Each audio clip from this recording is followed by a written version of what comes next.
What's the message, dear friends? The message is that the church leaders of the time did not heed the prophecy. They knew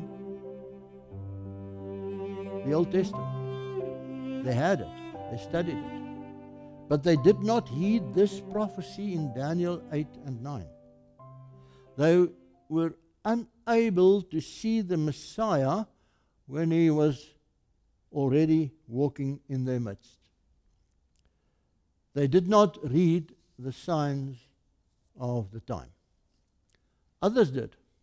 There were people coming and saying, where is the Messiah that needs to be born? Why did they say that? How did they know that? They knew this prophecy. Could it be that this scenario is going to repeat itself in our day?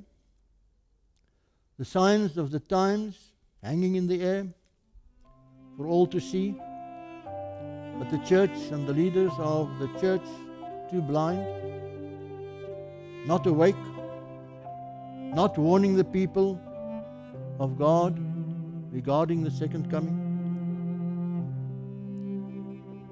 Could that be?